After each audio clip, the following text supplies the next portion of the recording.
This is a new format of a video for me, and I'm sitting outside at my apartment building, so we're gonna see how this works. We're gonna see if I get self-conscious at all, but I don't think it should happen. And I think worst case scenario, people are just gonna assume that I'm having an online meeting. Maybe best case, but yeah. It's really early right now. I'm before school, trying to record this for you. And I thought I would do something today that I have never even really posted, because I've recorded similar stuff, but it never saw the light of the day. It being a 2025 media wrapped sort of thing. And we're gonna see how this goes. I don't have the things I'm gonna talk about with me as in physical copies of books, because we're gonna mainly cover books and movies today, unless I feel a little crazy and adventurous and remember a show, because honestly with these things I'm realizing that my memory isn't that great, unless I really loved something. Someone just walked by. But yeah, I hope you enjoy this, and this is definitely more of like a sit down video. So maybe get a snack, get a piece of cake, and let's dive in together. I just realized my frame was kind of awkward, so that's why we changed. So before I start, I'm gonna give you a bit of an intro, because in the past, as a teenager, for example, when I graduated high school, I was the kind of person who would easily read 20 books a year upwards. I was a book reader, I was a big media consumer. I would binge watch probably like 3 to 5 shows a year, and it was my norm because I never really dated in high school or had a big social circle. I was always more introverted. That being said, now being at university, so if you don't know this about me, I am graduating a degree this year. And the theme of 2025 for me was definitely being very conscious of my media consumption for personal / spiritual / mental health reasons. I was trying to be really conscious of how things affected my outlook on life, how they affected my subconscious mind, and if that makes you click off the video, that's fine. But I also talk about spirituality on this channel. And even besides that, if you're not spiritual, I feel like you can definitely see how what we consume would affect our outlook and mental health in general. So let's say if I started a book or a show or a movie that wasn't making me feel that great in terms of it was triggering something or making me feel really sad, and I didn't feel that I was in the right headspace to watch it or consume it, I would just stop. And I highly recommend doing this and filtering what you consume, at least for some amount of time, just so that you can get to know yourself better.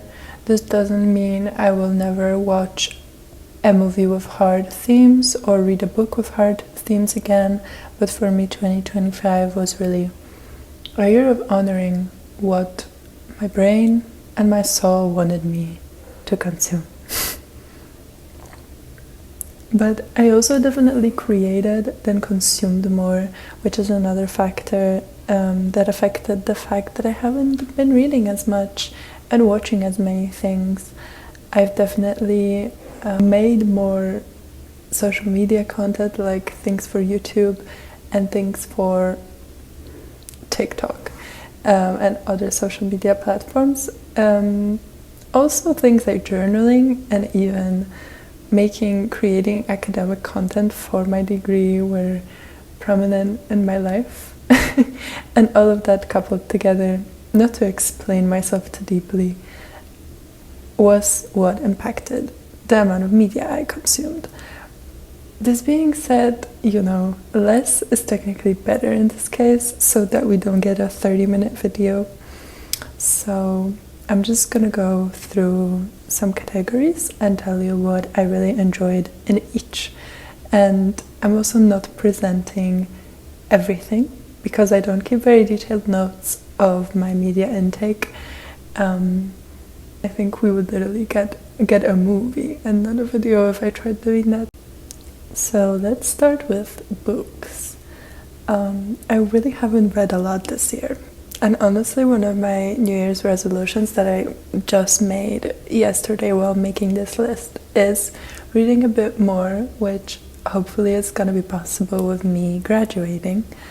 But the first book that really struck me and felt special, felt unique, felt like something that stood out to me, and I am quite a experienced reader, as I've explained before. For me, for something to strike my attention, to even read it front to back at this point is really something special. Although this book was short, I think it's not more than 200 pages long.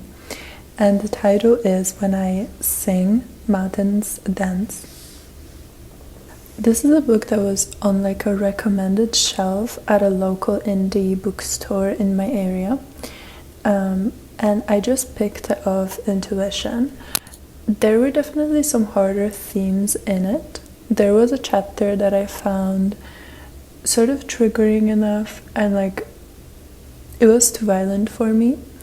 But in a shortcut, this book tells a story of a town in the mountains, or I should actually probably say village, of like a very cottage type neighborhood. Probably shouldn't even call it neighborhood, an area in the Pyrenees.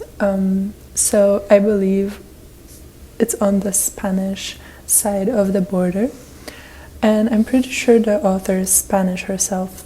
And there's so much beauty in how she describes the ordinary. I just found her narrating style really beautiful, how she described characters.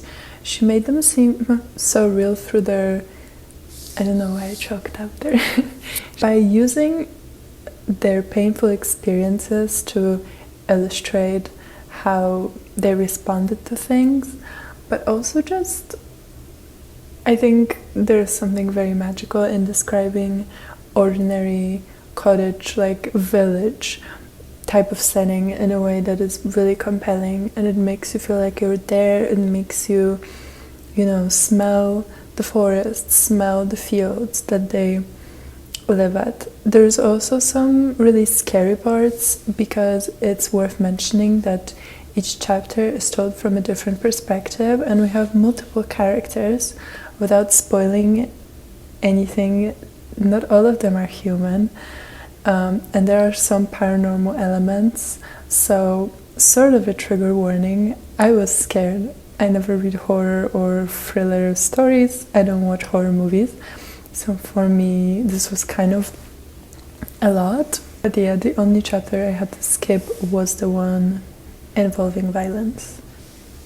However, it was a really good book, and it really stood out in my entire reading career, not just this year. Honestly, it's definitely something I am gonna remember, maybe because of the intense themes. There's also themes such as death and loss of loved ones. I guess that's another trigger warning for you, but yeah, I really, really recommend, especially if you want to read something more niche and not from a super established author.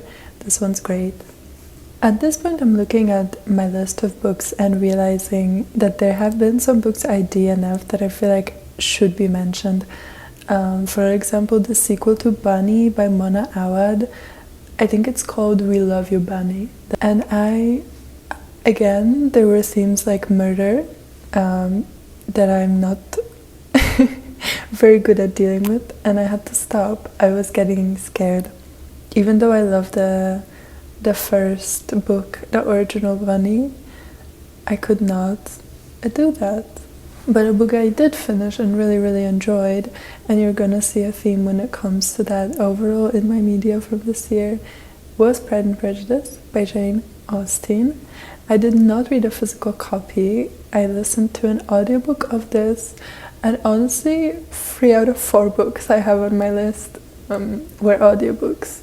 So that probably shows that my brain is just overloaded with reading academic texts, I'm pretty sure, and it's hard to get into something that's not, nonfiction and like really academic, I guess. But I loved Pride and Prejudice, and this was actually my first time ever finishing it front to back. I think Pride and Prejudice was sort of like a theme for me of this year. I remember trying to read, I have this old copy in my childhood bedroom, and I remember trying to read it in Polish because I listened to it in like a sleepcast form on YouTube. I would actually have a routine where I listened to it before bed, and it was great. It was absolutely amazing, very soothing, and I would just listen every night. And I really cherished that time of like going back to the story and the characters every single night.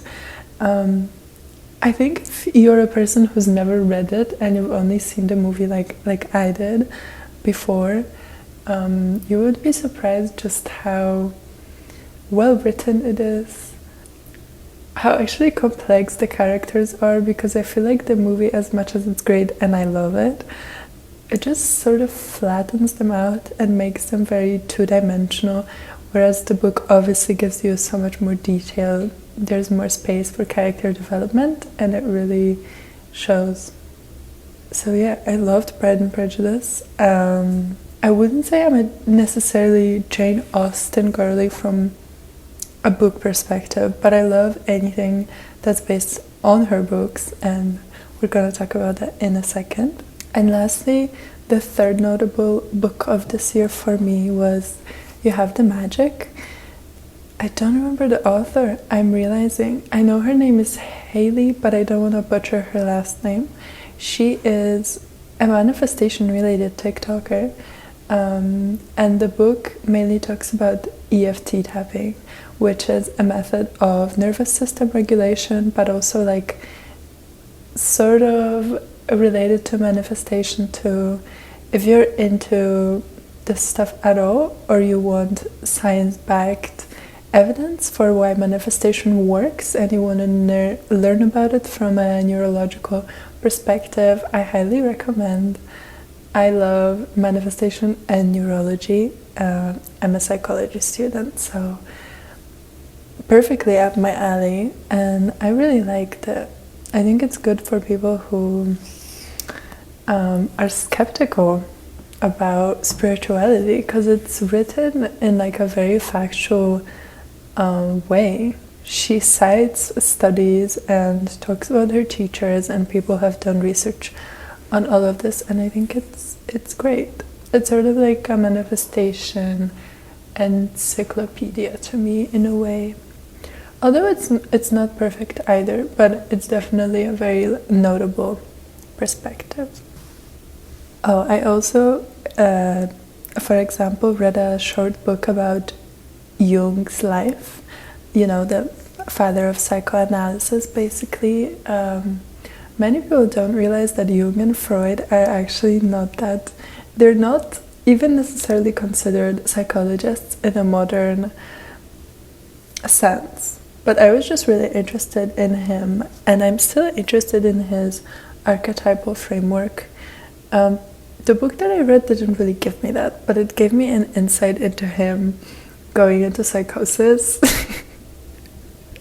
and using that to base his studies on. So if you're a psychology nerd at all, or you want to learn some funny stories from Jung's life, I don't remember the title. If I'm able to find it, I'll insert it, of course. But yeah, that was also something that I read. Back to movies. Obviously, I don't think I'm gonna surprise anyone. Wicked and both parts, but I definitely don't flame me for that, but I loved the first part better. Preferred it for sure. I don't know if I was just like in a better headspace to enjoy it, but I was kind of obsessed with Wicked, and I definitely had my favorite songs from the soundtrack that I listened to a lot this year. I feel like musicals are just one of these things that if you get it, you get it, and if you don't, you don't. And if you don't, it's okay. And we should not discuss it probably, because I think it's basically like a genre of its own. I think musicals are supposed to be cheesy. It's sort of like sitcom or romantic comedy. It's like a thing of their own. And taking a romantic comedy and comparing that to like an actual film that you consider really smart and funny and witty is obviously not a good comparison. And that's how I feel about musicals. I feel like they can't really be compared to anything outside their genre. So I'm just saying that because I had some conversations with movie lovers where they were saying they hate musicals. I don't. I have a theater kid in me. I loved it. What can I say? Next up, Perfect Days is a Japanese movie from 2023 about the older guy in his 60s who goes around Tokyo and cleans toilets. If you are into movie awards at all, you've definitely heard about it, and I think it was beautiful. It's very moving, and again, I think a theme of what media actually moves me shows up here. It sort of corresponds to the first book, the one that's happening in the Spanish village in the mountains, because this is also very like slice of life, but in a Japanese, it's set in Japan, and Japan has a very specific how do I even explain that? It's not an aesthetic, it's a feeling. It's a feeling that Japanese media and that pertains to books and movies, in my opinion, have, that is just so unique and soothing. And recently I saw this post on Instagram about words that exist in Japanese and not in other languages, and there's so much emphasis on the liminal space and these quiet moments that seem ordinary but bring so much value and like actually make life itself valuable. And this is really how this movie felt, so ordinary and at the same time not, and a bit fantastical.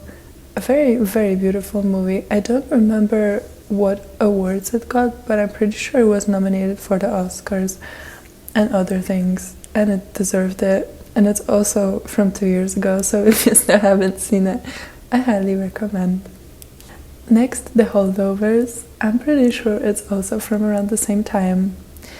It's a story of this boy who's sort of a brat. He goes to boarding school in America, and the Christmas period is coming up, and there's this boy who is kind of popular but really like outrageous, a classic teenage boy from a private school. His teachers kind of hate him, specifically one teacher who's very grumpy and lonely, and this boy is hated by the teacher, and the teacher hates the boy because he kind of hates all of the students.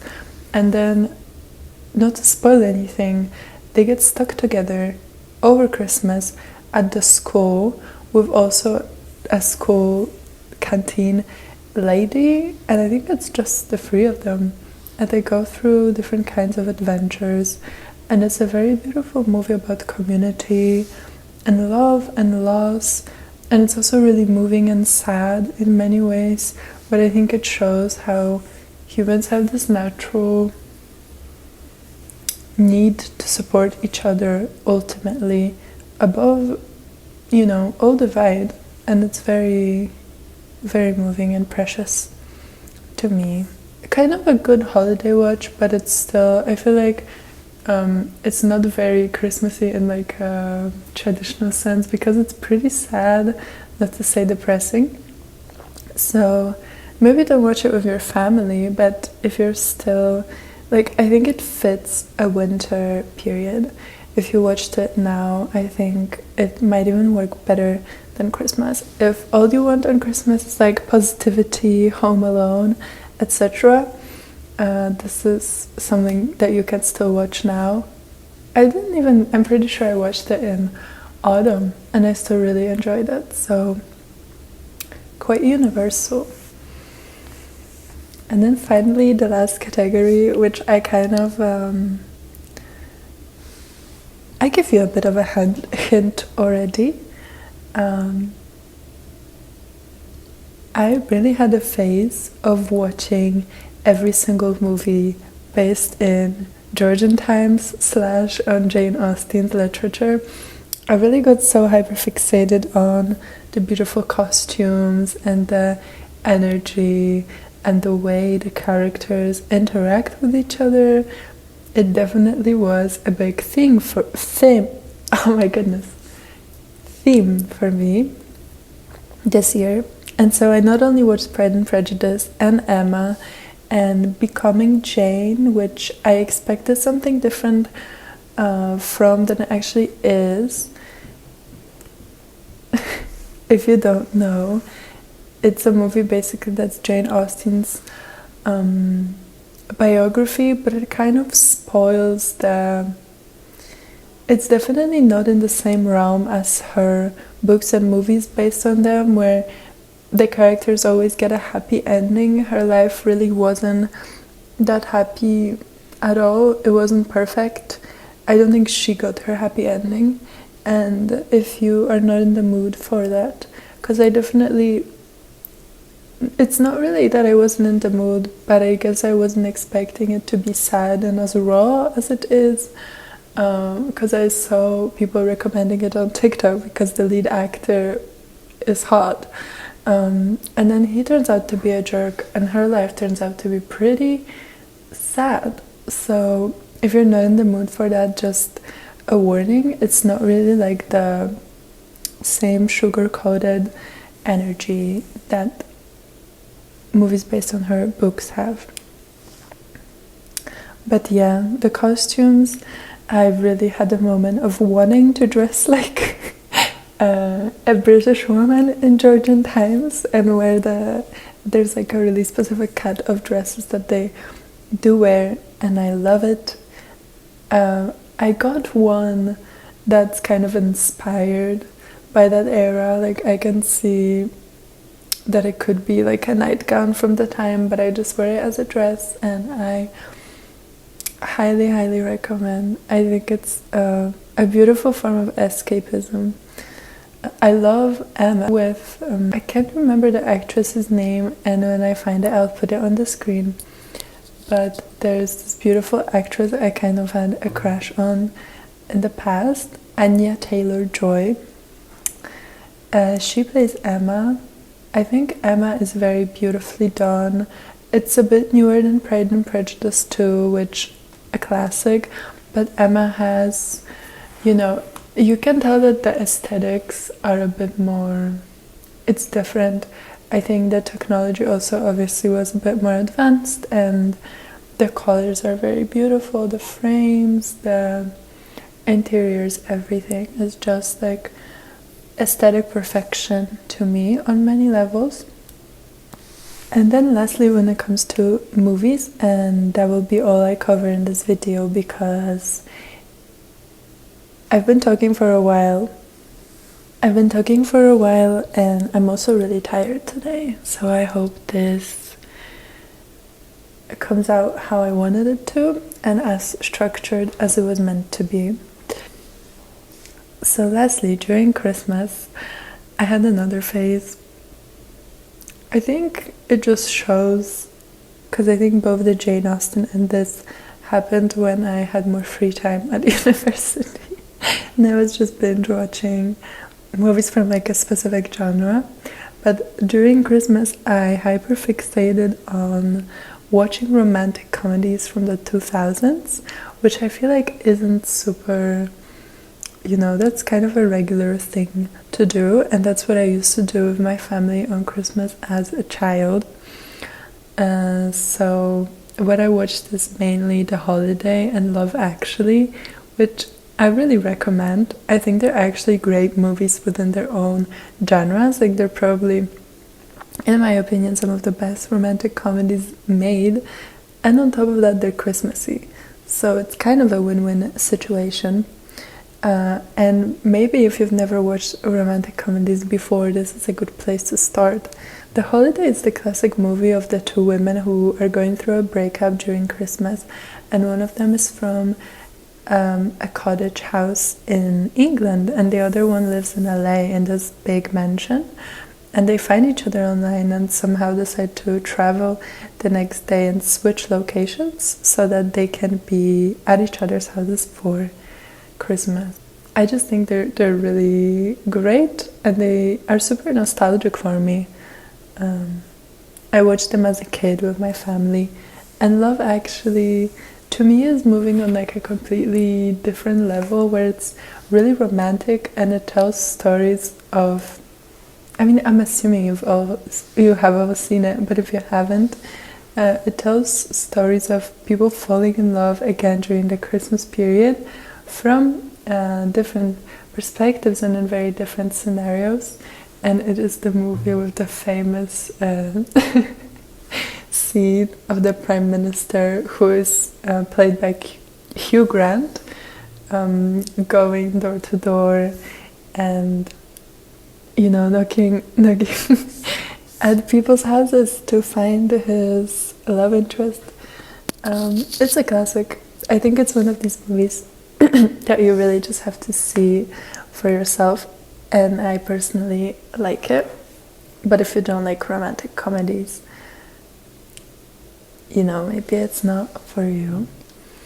So that was my 2025 media wrapped. You can let me know down below what you've really liked watching, reading, maybe listening to this year. As I said, I'm not including music because music was also very homogeneous, I would say, for me this year. I mainly listened to one artist, so there wouldn't be that much to talk about. I hope you guys had a great 2025 and that you had good holidays.